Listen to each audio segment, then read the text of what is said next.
हमारे मुख्यमंत्री जी का स्वागत करेंगे।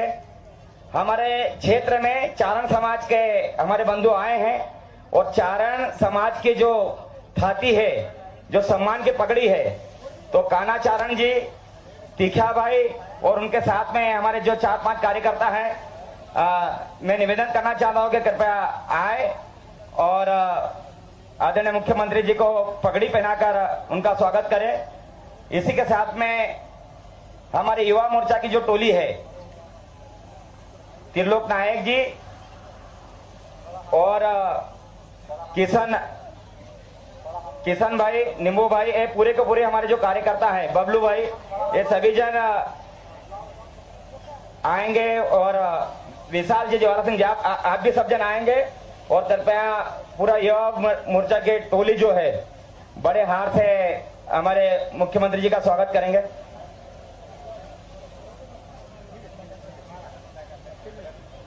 बोलो भारत माता की। माननीय मुख्यमंत्री जी का स्वागत हो रहा है, जोरदार तालियों के साथ में, करतल ध्वनि के साथ में हमारे मुख्यमंत्री जी का स्वागत करें। यहाँ पर इस क्षेत्र के आन बान शान और आस्था का केंद्र सेवालाल महाराज है। बोलो सेवालाल महाराज की, मां जगदम्बा मैया की। हमारे शिवा बाबा के बंधु कुछ लोग आएंगे और शिवा बाबा का तेल चित्र भेंट करेंगे। दशरथ पवार जी और उनकी पूरी की पूरी टीम बाकायदा हमारे शिवा बाबा का तेल चित्र आदरणीय मुख्यमंत्री जी को भेंट करेंगे।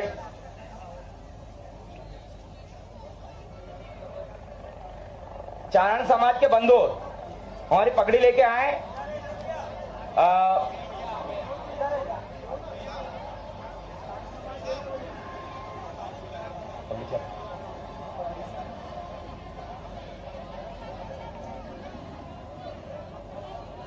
सर, ये कार्यकर्ताओं को, ये युवा मोर्चा कार्यकर्ता है, स्वागत के लिए आन दो सर।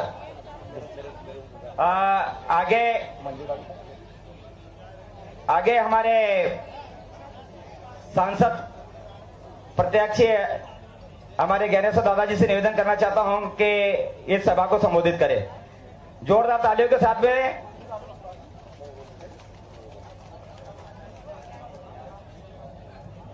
बोलो भारत माता की, भारत माता की, ताप्ती मैया की, शिवा बाबा की, टंट्या मामा की। आज हमारे इस लोकसभा चुनाव की चुनावी जनसभा को संबोधित करने के लिए और हमारे इस क्षेत्र की जनता का आशीर्वाद लेने के लिए हमारे मध्य प्रदेश शासन के जननायक मुख्यमंत्री आदरणीय डॉक्टर मोहन यादव जी का स्वागत करता हूं, अभिनंदन करता हूं। हमारे इस कार्यक्रम में भारतीय जनता पार्टी के हमारे जिले के यशस्वी अध्यक्ष भाई मनोज माने जी, हमारे इस क्षेत्र की लोकप्रिय विधायक सुश्री मंजू राजेंद्र दादू जी, बुरहानपुर की हमारी लोकप्रिय विधायक और नेपानगर की पूर्व विधायक आदरणीय अर्चना दीदी, हमारे जिला पंचायत के अध्यक्ष भाई गंगाराम मार्को जी, हमारे पूर्व विधायक बहन सुमित्रा कालडेकर जी, हमारे इस लोकसभा के प्रभारी आदरणीय कल्याण अग्रवाल जी, हमारे इस लोकसभा के सह संयोजक आदरणीय दिलीप भाई श्राफ जी, इस विधानसभा के संयोजक भाई प्रदीप यादव जी, भाई अनिल भोसले जी और मंच पर विराजमान हमारे मंडल के अध्यक्ष सहित सभी हमारे पदाधिकारी, सभी हमारे जनप्रतिनिधि, सामने बैठे हुए मेरे सभी परिवारजनों, मातृशक्ति को प्रणाम करता हूं। और आप इस बात के भी साक्षी है कि इस धुलकोट क्षेत्र का जो विकास हुआ है वो विकास भारतीय जनता पार्टी की सरकार ने किया है। हम आपके साथ आपसे आशीर्वाद मांगने के लिए आए हैं।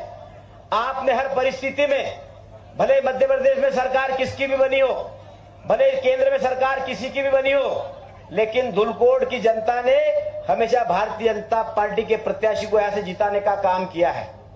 आप सब लोगों के सहयोग से, आशीर्वाद से, चाहे यहाँ का विधायक हो, चाहे सांसद के रूप में मुझे आशीर्वाद दिया हो, आपने इस विधानसभा से स्वर्गीय ब्रजमोहन मिश्रा जी को भी आशीर्वाद देकर यहां से विधायक चुनकर भेजा था।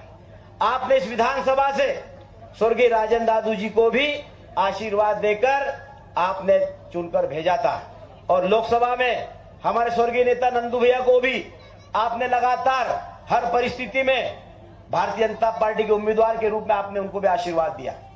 2.5 साल पहले मुझे आपने आशीर्वाद देकर लोकसभा में आपकी आवाज बनाकर भेजा। और मैं माननीय मुख्यमंत्री जी को धन्यवाद देना चाहता हूं कि आपने 3 साल पहले शिक्षा मंत्री रहते हुए इसी धुलकोट में आकर कॉलेज का भूमि पूजन किया था और वो आज कॉलेज का भवन बनकर तैयार हो गया है। ये धुलकोट की क्षेत्र की जनता को, चाहे कॉलेज हो, चाहे उपस्वास्थ्य केंद्र हो, चाहे रोड हो, चाहे पट्टे हो, जो भी काम किए हैं ये भारतीय जनता पार्टी की सरकार ने किया है। हमारी मातृशक्ति बेटी माननीय मुख्यमंत्री जी, मातृशक्ति को लाडली बहना बनाने का काम हमारे तत्कालीन मुख्यमंत्री माननीय शिवराज सिंह चौहान जी ने किया था, लेकिन निभाने का काम आपका ये भाई डॉक्टर मोहन यादव जी कर रहे हैं। और हमारे मुख्यमंत्री जी ने कल ही शायद आपके खाते में पैसे राशि डालने का काम किया है। हमारी बहनों का सम्मान बढ़ाने का काम कर रहे हैं। हमारे किसानों को समृद्ध बनाने का काम हमारी भारतीय जनता पार्टी की सरकार कर रही है।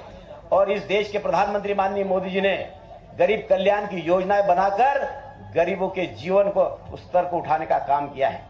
आज गरीब हमारी माताएं बहनों को धुएं से मुक्ति दिलाने से लेकर तो पक्की छत के मकान से लेकर तो गरीबों के इलाज की चिंता भी भारतीय जनता पार्टी की सरकार कर रही है। कोई गरीब भूखा नहीं सोए, उसके लिए 80 करोड़ जनता को निःशुल्क अनाज देने का काम भी भारतीय जनता पार्टी की सरकार कर रही है।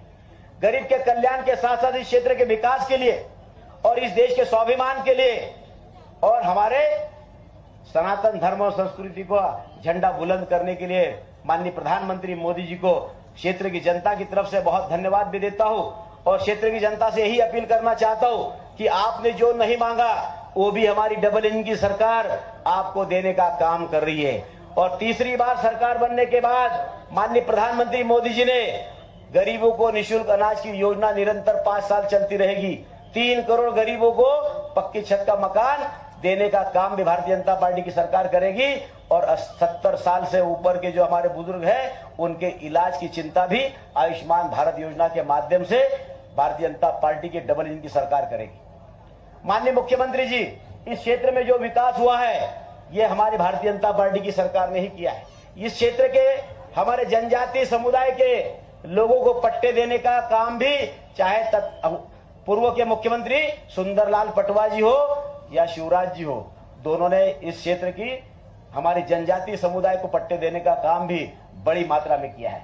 2005 के कुछ पट्टे रह गए हैं क्योंकि आचार संहिता है, इसलिए आपको से हम आग्रह ही कर सकते, लेकिन 2005 के जो पट्टाधारी लोग हैं उनको पट्टे देने की चिंता भी हमको करना पड़ेगी। और उसी के साथ साथ इस क्षेत्र की जनता की एक मांग है, यहाँ पर एक अंबा स्थान है, अंबा पर तालाब की बड़ी दिनों से मांग कर रहे हैं। और पिछले विधानसभा चुनाव में हमारे तत्कालीन मुख्यमंत्री माननीय शिवराज सिंह चौहान जी ने आश्वासन दिया था कि सरकार बनने के बाद हम उस काम को भी हाथ में लेंगे और इस क्षेत्र की जनता की मांग को पूरा करेंगे। मैं आपसे यही आग्रह करना चाहता हूं कि अब नाली और सड़क की बात तो यहाँ के लोग कर नहीं रहे, यहाँ की जनता मांग कर रही है कि ये 2 काम हमारे हो जाएंगे तो निश्चित रूप से हमेशा भारतीय जनता पार्टी के साथ में हमारे क्षेत्र की जनता खड़ी रही है। आने वाले समय में भी भारतीय जनता पार्टी के साथ इस क्षेत्र की जनता खड़ी रहेगी। और शिवा बाबा ऐसे भगवान है कि जिस भगवान के पास जो भी जाता है अपनी मुराद लेकर जाता है, शिवा बाबा उस मुराद को पूरा करने का काम करते हैं। ऐसे शिवा बाबा के विकास के लिए भी भारतीय जनता पार्टी की सरकार ने पूरा सहयोग दिया है। वहां का रोड का निर्माण भी चल रहा है। मैं क्षेत्र की जनता से यही अपील करना चाहता हूं कि देखिए, आप लोगों ने मुझे 2.5 साल पहले सांसद के रूप में आपकी आवाज बनाकर भेजा और सांसद के रूप में जाने के बाद मैंने इस क्षेत्र के विकास के लिए, चाहे सड़क हो, चाहे घर तक नल से जल हो, चाहे बिजली के टावर हो या मोबाइल के टावर हो या बिजली के ग्रेड हो, ये सब देने का काम किया है। और इंदौर से इच्छापुर रोड का भी निर्माण कार्य को गति देने का काम किया है। इंदौर और भोपाल के बाद खंडवा संसदीय क्षेत्र ही नहीं, पूरे मालवा में पहला पासपोर्ट ऑफिस आप सब लोगों के आशीर्वाद से प्रधानमंत्री मोदी जी ने देने का काम किया है। तो जो मेरे तरफ आपने जिम्मेदारी दी, उस जिम्मेदारी को मैंने मेरी तरफ से पूरी ईमानदारी के साथ, निष्ठा के साथ करने का प्रयास किया है। फिर से भारतीय जनता पार्टी के शीर्ष नेतृत्व ने और माननीय प्रधानमंत्री मोदी जी ने मुझे उम्मीदवार बनाकर आप लोगों के बीच आपका आशीर्वाद लेने के लिए भेजा है, और मुझे पूरा विश्वास है कि आपका आशीर्वाद निश्चित रूप से मुझे मिलेगा, और देश के प्रधानमंत्री माननीय मोदी जी के हाथ मजबूत करने के लिए आपका सहयोग और आशीर्वाद मिलेगा। मैं आपको इस बात का विश्वास दिलाता हूं कि आने वाले 5 साल में इस क्षेत्र के विकास के लिए और आपकी एक एक समस्या का समाधान करने के लिए मैं और हमारे विधायक जी और हमारे मुखिया माननीय मोहन यादव जी आपको पूरा सहयोग देंगे।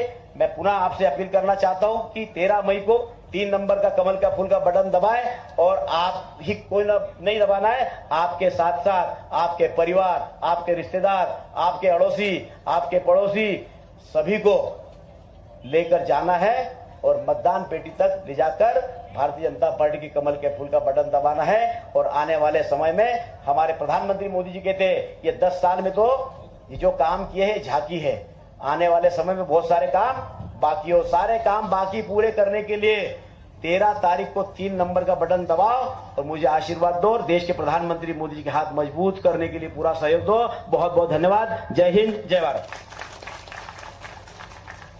बहुत बहुत धन्यवाद। अभी मैं माननीय मुख्यमंत्री जी को बुलाने के लिए जा रहा हूं। जोरदार तालियों के साथ में आदरणीय मुख्यमंत्री जी आएंगे और हमारे दुलकोट क्षेत्र के पूरा जनजातीय क्षेत्र के जनमानस का मार्गदर्शन करेंगे। आदरणीय मुख्यमंत्री जी, बोलो भारत माता की वंदे। निमाड़ का वादा, निमाड़ का वादा, फिर एक बार मोदी सरकार, फिर एक बार मैं बोलूंगा यहां से मोदी जी का स्वर, आपने बोलना दादा ज्ञानेश्वर। मोदी जी का स्वर, भारतीय जनता पार्टी।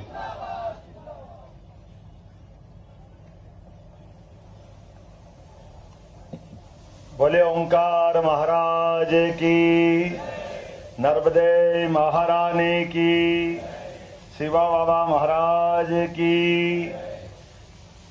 आज के इस कार्यक्रम में चुनाव की बेला है।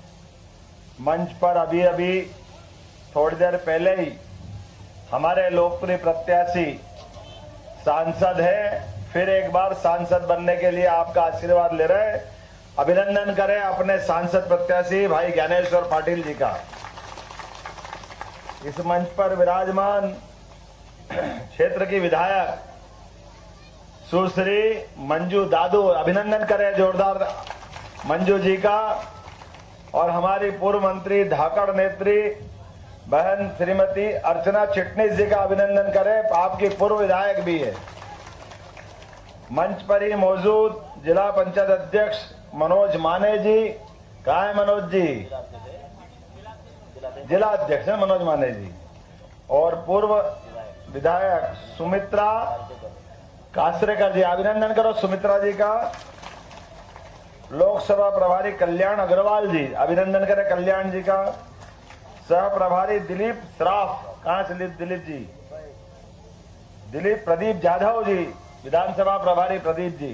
ताली वाली बजाते रहो भाई, आनंद के साथ सबका हौसला बढ़ाते रहो। चुनाव प्रभारी अनिल भोसले जी, कहाँ अनिल जी? पूर्व महापौर बुरहानपुर। जिला पंचायत अध्यक्ष गंगाराम मार्को, अभिनंदन करें गंगाराम जी का।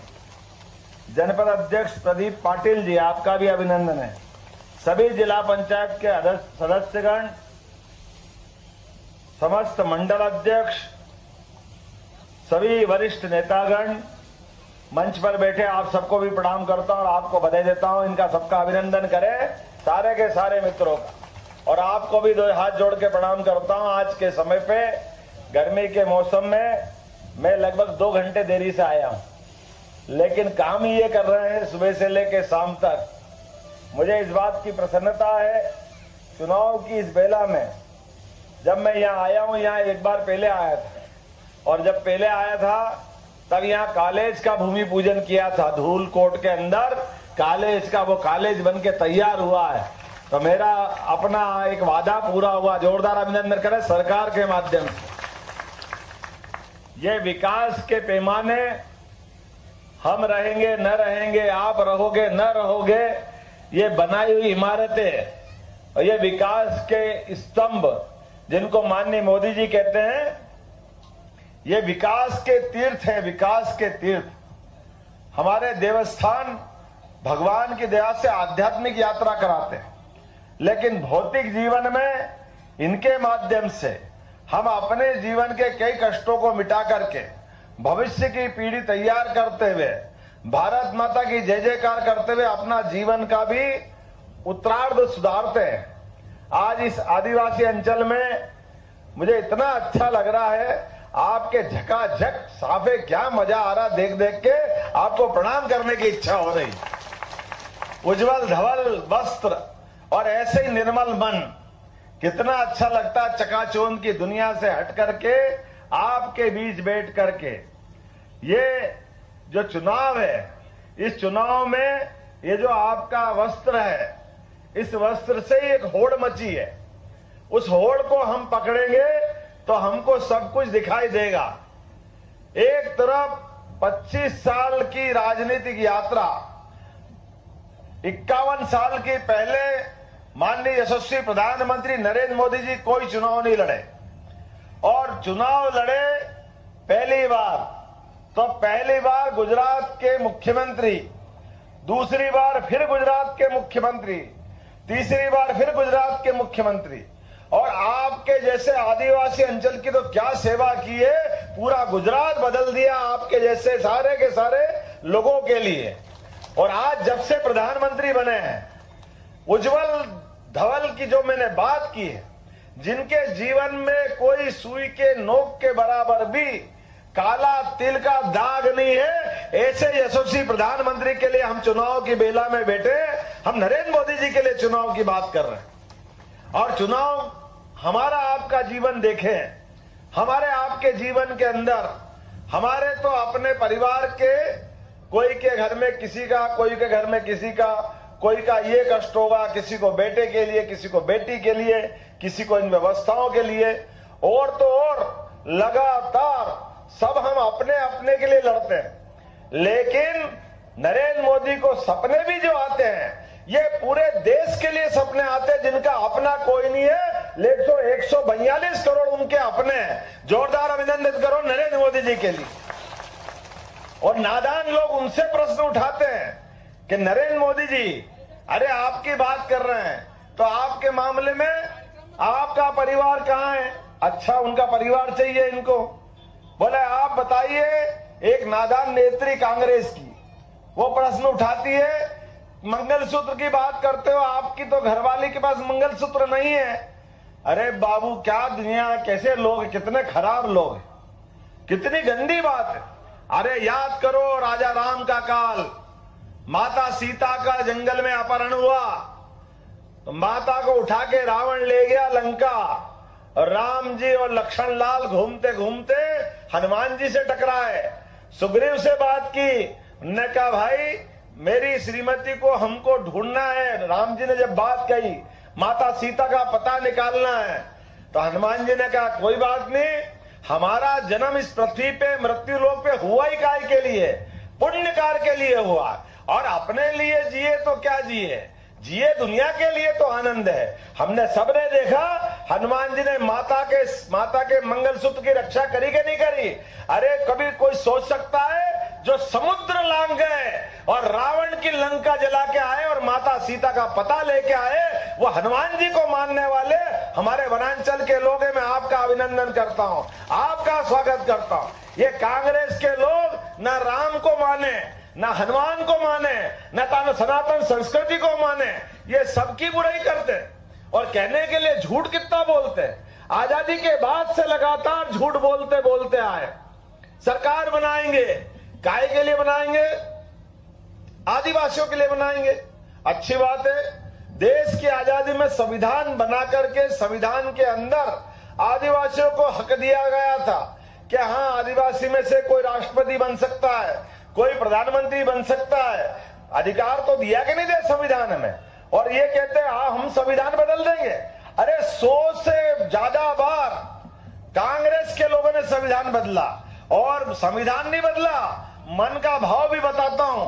आप में से जब कभी कोई घर के दरवाजे कांग्रेस वाला आए, आप पूछना इनसे, कभी आपने किसी आदिवासी को प्रधानमंत्री बनाया? नहीं बनाया। कभी ओबीसी को प्रधानमंत्री बनाया? कभी नहीं बनाया। ये केवल कहने के लिए कहते हैं, इनने कभी राष्ट्रपति भी नहीं बनाया। जोरदार अभिनंदन करो नरेंद्र मोदी का, जिनने आदिवासी बहन को अपने छोटे से गांव से उठा करके दुनिया के सबसे बड़े लोकतंत्र के देश भारत और भारत का राष्ट्रपति बना के बताया। ये है भाजपा और ये है नरेंद्र मोदी की पार्टी। अपने लिए ये भाव होना चाहिए। अरे आदिवासी भाई बहन को क्यों मौका नहीं मिलना चाहिए? उनको मिलना चाहिए कि नहीं मिलना चाहिए? आज आदिवासी भाई बहन के बीच में बात करने आया हूं। हमारे अपने गांव के अंदर कांग्रेस की सरकार रही, ये कॉलेज बना सकते कि नहीं बना सकते थे, लेकिन इनने कॉलेज बनाया क्या? कभी बनाया धूलकोट में कॉलेज? ये नहीं बनाने वाले। नर्मदा का पानी ये कायदे से 40 साल पहले लाते हैं, 45 साल पहले लाते हैं, सबका जीवन बदल जाता, लेकिन ये नर्मदा का पानी नहीं लाए। इन्हें डैम भी नहीं बनने दिए, लेकिन नर्मदा और आने के लिए भाजपा वालों ने उनको मां समान पूजा है और गांव गांव गली गली मोहल्ले मोहल्ले यात्राएं निकाली। और हमने कहा ये गांव के लोग आदिवासी हो या किसान, कोई समाज के हो, इनको कुछ नहीं चाहिए, केवल खेत में पानी दे दो, रहने के लिए छाया दे दो, पशु पालने की व्यवस्था दे दो। ये भारत माता की जय जयकार हजारों साल से करते आए और देश सेवा का काम कर रहे। बोलो कर रहे कि नहीं कर रहे? और माननीय मोदी जी ने शिवराज सिंह चौहान जी के लिए जोरदार ताली बजाओ। उनने गली गली मोहल्ले मोहल्ले पानी पहुंचाया कि नहीं पहुंचाया? आज नर्मदा के पानी आने के बाद निमाड़ का सूखा खत्म हुआ और ये लाडली बहनाएं बैठी है। लाडली बहनों के लिए पहली बार आपके खाते में 1250 रुपये आए कि नहीं? परसों हमने डाले, अभिनंदन करो। अपने बीच में जो बच्ची बहनें उनको भी डल जाएंगे, चिंता मत करो। जो भी यहाँ आई है, ये भाजपा का वादा है, नरेंद्र मोदी की गारंटी है। किसान सम्मान निधि बताओ किस किस के खाते में आते पैसे? हाथ खड़े करो किसानों के लिए। आप अपने से, अब ये कांग्रेस की सरकार ने कभी पैसे दिए क्या? कांग्रेस ने पैसे दिए क्या? अरे ये नरेंद्र मोदी है जो सीमा के जवान और खेत में काम करने वाले किसान दोनों को समान दृष्टि से देखता है। सीमा पे जवानों की रक्षा करने के लिए जवानों के साथ खड़े होकर के नरेंद्र मोदी ने कहा कि ये जब देखो जब पाकिस्तान की सीमा से गोली चलती है, हमारे जवान की गोली से घायल होते हैं, उनकी प्राण चले जाते हैं, पूरा देश आतंकवाद से ग्रसित है। सरकार काय के लिए बनती है? सरकार इसलिए बनती है कि देश की रक्षा करना चाहिए। लेकिन कांग्रेस के लोग 1947 से लेकर आज तक लगातार 2014 के पहले तक, मोदी जी की सरकार के पहले, जब देखो जब एक बहाना बनाते थे, हम क्या करें, ये तो पाकिस्तान से आतंकवादी आते हैं, पाकिस्तान आतंकवाद को पालता है, उनको ट्रेनिंग देता है। अरे बाप रे, हमारे पड़ोस के अंदर का देश, पड़ोस वाला, और हमारे को पूरे देश को परेशान करता है और उसका इलाज नहीं कर पाए, तो धिक्कार है आपको कुर्सी पे बैठने का। क्यों बैठते कुर्सी पे? आप अगर ये हिसाब चूकता नहीं कर सकते हो, आपको नहीं बैठना चाहिए। मुझे इस बात की प्रसन्नता है, 2014 के चुनाव के पहले नरेंद्र मोदी ने सबके बीच कहा था, आप मुझे वोट दीजिए, उस पूर्ण बहुमत की सरकार बनाएंगे। और मुझे इस बात की प्रसन्नता है, पहली बार 50 साल के बाद और जनसंघ के जमाने के बाद तो हमारी तो 70 साल में पहली बार सरकार बनी। और इधर सरकार क्या बनी? पाकिस्तान ने गलती कर दी भूल से, सोए हुए सैनिकों को मारने की। पाकिस्तान उसके पहले कई बार करता था, कभी किसी सैनिक का सर काट के ले जाता। फुटबॉल खेलते थे, फुटबॉल उससे भारत के लोग कुछ नहीं कर पाते थे। सेना तो सब कर सकती थी, लेकिन हाथ बांधे हुए थे कांग्रेस के प्रधानमंत्रियों ने। वो कहते हैं हमको नहीं कुछ करते, पाकिस्तान दूसरा देश है। मुझे इस बात की प्रसन्नता है, ऐसी गलती पाकिस्तान ने बालाकोट के अंदर कर दी, सोए सैनिकों पे गोलियां चला करके उनकी हत्या कर दी। पाकिस्तान के घर के अंदर घुस करके नरेंद्र मोदी ने कहा ढूंढ ढूंढ के मारो, जहां से निकल रहे हैं वहां से मारो, किसी को छोड़ने की जरूरत नहीं। देश का दुश्मन कहीं भी छिपा हो, देश के अंदर हो या विदेश में, जिस भी देश में छिपा हो, दुश्मन दुश्मन है, उसका हिसाब चुकता करना चाहिए। बोला करना चाहिए कि नहीं करना चाहिए था ऐसा? आप बताओ, अपने खेत के अंदर पास वाले की गाय घुसी आए तो क्या हम हाथ बांध के बैठे रहेंगे? उसकी गाय छोड़ के आते कि नहीं घर तक? छोड़ते कि नहीं छोड़ते हैं? हमारे खेती का हम ध्यान रखते हैं। अरे ये तो देश के सवाल इज्जत का। देश के अंदर बम फुड़वा दो, लोगों की हत्या हो जाए, और ये एक दो नहीं, लगातार 1947 से आज तक लगभग 40,000 लोग मारे गए पाकिस्तान के, और इनके कारण से, धारा 370 के कारण से। लेकिन पूरा देश देखता रहा, कांग्रेस के लोग कुछ नहीं करते गए। मुझे इस बात की प्रसन्नता है, हमने वोट दिया 2014 में पहला, और वसूल हुआ कि नहीं नरेंद्र मोदी के लिए 2014 का? वो दिन है कि आज का दिन है। अब कोई फटाका फोड़ने का भी नहीं सोचता भारत के अंदर कोई फटाका फोड़ दे। सबको मालूम है कि फटाका फूट जाए तो सबसे पहले पाकिस्तान सफेद देता, हमारा हाथ नहीं है, हमारा हाथ नहीं है, हमने कुछ नहीं करा, हमने कुछ नहीं करा। ये है नरेंद्र मोदी की ताकत, और ये एहसास होता है। और दूसरा, फिर वोट दिया नरेंद्र मोदी के लिए, उन्होंने कहा मैं देश की भी रक्षा करूंगा, देश के सांस्कृतिक अनुष्ठान, सांस्कृतिक महायज्ञ का एक वातावरण बनाऊंगा। जिन देवी देवताओं के कारण से देश की पहचान हुई है, हम उस पर भी ध्यान देंगे और देश को समर्थ शक्तिशाली बनाएंगे। और हमने सबने देखा 2019 में दोबारा जब देश आगे बढ़ा, आपने वोट दिए, क्या दिल खोल के दिए कि वो घमंडिया गठबंधन वाले जो 7वें आसमान पे बैठते थे, जिनको लगता था कि मेरे परिवार के अलावा कोई प्रधानमंत्री बन ही नहीं सकता है, वो पट्टे। मैं अमेठी गया दीदी, अमेठी के अंदर इनकी खुद की 3 बार की लोकसभा, जो पिछली बार आ रहे, पप्पू पप्पू कहते हैं अपन इनको, कोई साहिबजादा कहते कि नहीं कहते हैं? और पप्पू बोले भी क्यों नहीं बोले? आप बताओ, अपन आलू उगाएं और आलू का अपन क्या करेंगे? चिप्स बनाएंगे, कुछ भी करेंगे। अब आलू से कोई सोना बनाता है क्या? कोई ने सुना सोना बनाता है? ये पप्पू कहता आलू से सोना बनता है। अरे कौन सी मशीन लाया भैया? आज तक हमने तो नहीं देखी। कौन सा सोना बनता है? और जब देखो जब मानता ही नहीं है, इतना झूठ बोलता है, इतना झूठ बोलता है। अभी थोड़े दिन पहले बोल रहे, क्या बोल रहे हैं? अरे आप हमारी सरकार बनाओ, हमारी सरकार आएगी तो एक झटके से गरीबी दूर हो जाएगी। आप कोई भी ऐसी बात करेगा तो लोग इतना तो जानते, 2 रोटी सब खाते हैं।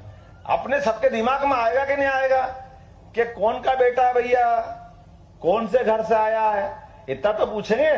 कोई भी बात करता तो, कोई भी कंपनी का माल है तो कंपनी में दिमाग जाएगा कि नहीं जाएगा कि कहां का आइटम आया है। अब इसके बारे में ध्यान गया कि किनका लड़का है, बोले सोनिया जी का लड़का है। सोनिया जी क्या कर रही थी? सोनिया जी 2004 से 14 तक यूपीए की सरकार चला रही थी। अब मम्मी से दूर गरीबी नहीं हुई 10 साल तक। उनका बेटा कह रहा मैं दूर कर दूंगा, और पीछे गए तो 5 साल इनकी पापा ने सरकार चलाई थी। चलाई कि नहीं चलाई? राजीव गांधी ने। वो गरीबी दूर नहीं कर पाए, सोनिया गरीबी दूर नहीं कर पाए। और उनके पीछे गए तो इनकी दादी ने 17 साल सरकार चलाई, वो भी गरीबी दूर नहीं कर पाई, वो भी अपनी जगह बैठी रही। उसके और आगे गए, इनके नाना जी ने 18 साल सरकार चलाई, वो भी गरीबी दूर नहीं कर पाए। ना नाना जी दूर कर पाए, ना दादी दूर कर पाई, ना पिताजी दूर कर पाए, ना माता जी दूर कर पाई। वो बेटा जी के मैं एक झटके से दूर कर दूंगा। अब इनको नहीं तो कौन समझाए इनको कि तुम क्या कह रहे हो भाई? तुम जमीन पे चल रहे हो कि आसमान पे? जरा अपनी जमीन पे तो आ जाओ। कौन सी दुनिया में? गरीबी का ग तो मालूम नहीं है, वो गरीबी दूर कर दोगे। झूठ बोल रहे हो, देश को बेवकूफ बना रहे हो। मोदी जी ने कहा है ना खाऊंगा ना खाने, बोला कि नहीं बोला? आप बताओ, जोर से बताओ, ना खाऊंगा। तो ये जो बात कही है, कहने के लिए नहीं कही है। जितने बेईमान है पूरे देश पे निगाह दौड़ा लो, ये सब मोदी जी को पानी पी पी के इसीलिए गाली बकते हैं। आप लाइन से देखो, कौन? सोनिया गांधी जमानत पे, राहुल गांधी जमानत पे, प्रियंका गांधी जमानत पे, लालू यादव जमानत पे। लाइन से देखो, कोई भी आदमी और तो और या तो जमानत पे है या अरविंद केजरीवाल कहां पे है? तो ये सारे के सारे एक ही थैली के चट्टे बट्टे, या तो जमानत पे या जेल में, बीच में कहीं है क्या? ये है सरकार, और ये कहते हैं ना खाऊंगा ना खाने। ये गरीबों का पैसा है, जनता का पैसा है, ऐसे नहीं लूटने देंगे। ये नरेंद्र मोदी की सरकार है जिनने कहा है कि मैं इस देश के अंदर गरीबों का हक गरीबों को दिला के रहूंगा। आप बताइए, आपकी किसान सम्मान निधि आपके खाते में आती है, कभी 1 रुपया किसी को देते हो क्या? किसी के खाते में से निकले क्या? 6,000 केंद्र सरकार के, 6,000 राज्य सरकार के आते कि नहीं आते पूरे खाते में? ये होती सरकार। अभिनंदन करो माननीय मोदी जी का, जिनने कहा ना खाऊंगा ना खाने दूंगा।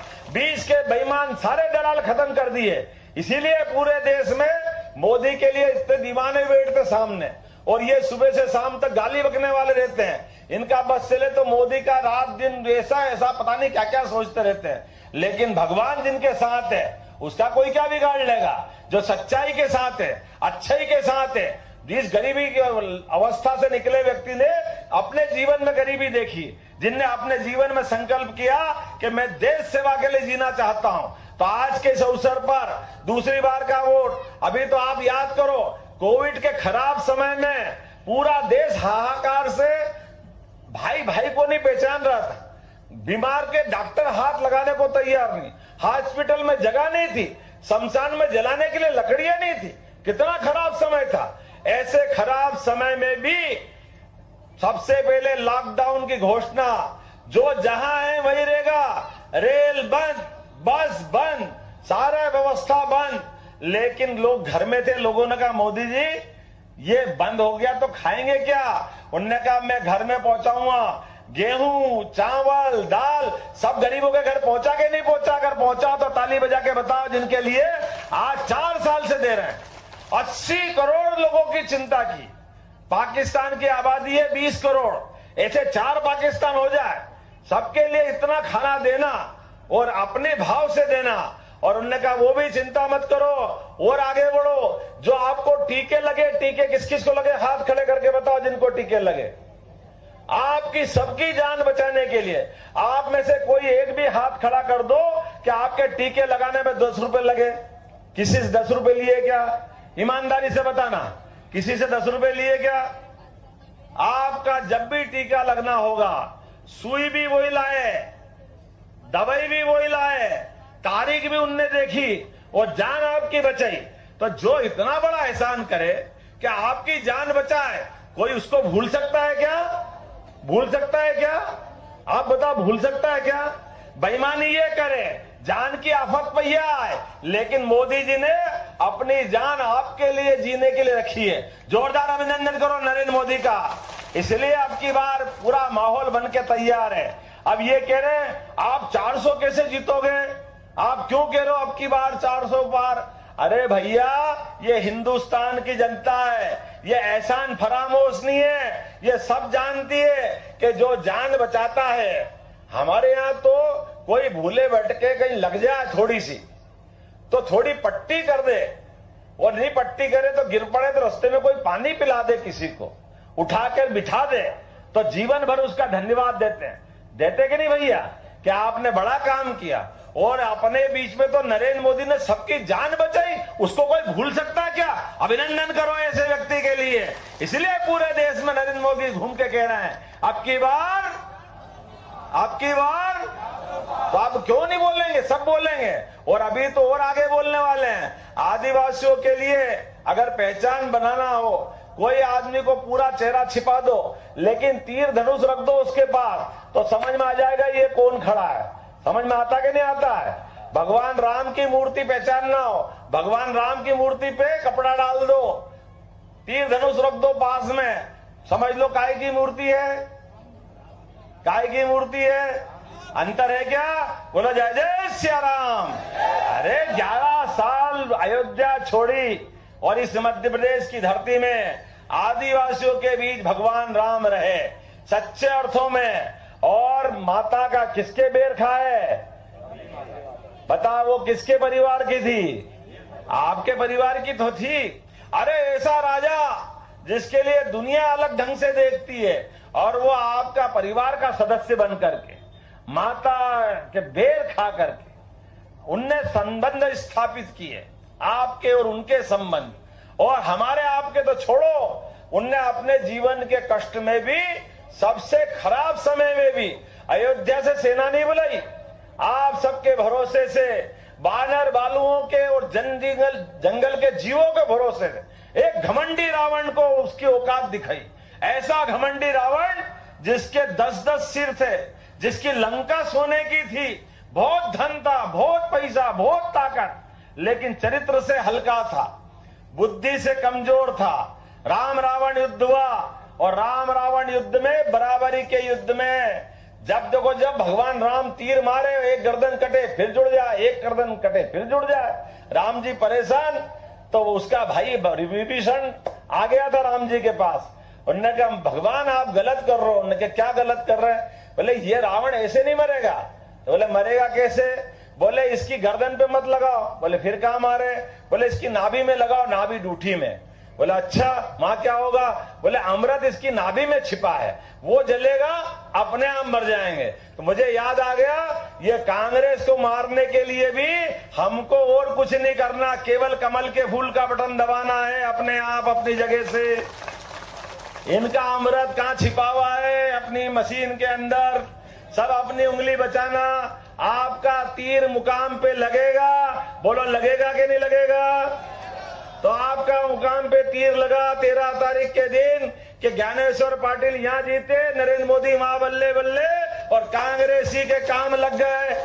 बोलो भारत माता की। तो करना है कि नहीं करना है? तो अगली बार फिर मोदी सरकार गरीबों के लिए, मजदूरों के लिए, आदिवासियों के लिए, हर वर्ग के लिए। और आप कौन सा बांध बनाने की कह रहे थे भाई साहब? अंबा बांध भी बनेगा, और अपने आदिवासियों के लिए दूध उत्पादन वाले भी बैठे हैं। आप चिंता मत करना, जैसे बोनस हम धान का, गेहूं का दे रहे हैं, ऐसा ही दूध पे भी बोनस चालू करने वाले हैं दूध उत्पादक लोगों के लिए। आपका सबका दूध अलग से बोनस देके आपको भी लाभ दिलाया जाएगा। जिनके घर में पशुपालन की व्यवस्था नहीं है, अगर पशुपालन करना चाहते हैं, उनके पशुपालन की व्यवस्था भी हमारी तरफ से रहेगी। सरकार उनको पशु देगी ताकि उनकी आमदनी बढ़ना चाहिए हर एक वर्ग के लिए। और वनाधिकार क्षेत्र में जिनके पास पट्टे नहीं है, थोड़े दिन बाद आचार संहिता हट जाएगी, आपको पट्टे देने का काम भी हमारी सरकार करेगी। ये हमारा सबका निर्णय है। ये भाजपा की सरकार है और मोदी की गारंटी, और गारंटी की गारंटी है। आज इस अवसर पर मैं आप सबका स्वागत करता हूं, और इसलिए और करता हूं, आप जितने भी यहाँ बैठे हैं, कौन कौन गाय भैंस पालता, हाथ खड़े करो। कौन कौन करता है? तो आप सब गोपाल हो गए नहीं? जो गाय को पाले वो सब, और कृष्ण को माने तो गोपाल कृष्ण होगा कि नहीं होगा? तो जब राम जी का आनंद आ गया, बाबा महाकाल का, महालोक का आनंद आ गया, तो भगवान जमुना जी के किनारे बैठे, उनने क्या बिगाड़ा है? तो गोपाल कृष्ण को भी मुस्कुराना चाहिए कि नहीं मुस्कुराना चाहिए? कृष्ण भगवान की जयकारा होना चाहिए कि नहीं होना चाहिए? अगला वोट हमारा गोपाल कृष्ण के लिए होने वाला है, जो अपने धाम में मुस्कुराएंगे। बोलो सब तैयार है? गोपाल कृष्ण भगवान की। आइए अपने स्थान पे खड़े हो जाओ और संकल्प करो, भारत को नंबर 1 का देश बनाने के लिए, मध्य प्रदेश को नंबर 1 का प्रदेश बनाने के लिए एक एक व्यक्ति 3 नंबर का बटन दबा करके हम भारी बहुमत से भाजपा को जिताएंगे। बोलो सब तैयार है? तो मेरे साथ बोलो भारत माता की, भारत माता की, भारत माता की, गोपाल कृष्ण भगवान की, प्रभु रामचंद्र जी महाराज की, आज के आनंद की। बहुत बहुत धन्यवाद। भारत माता की।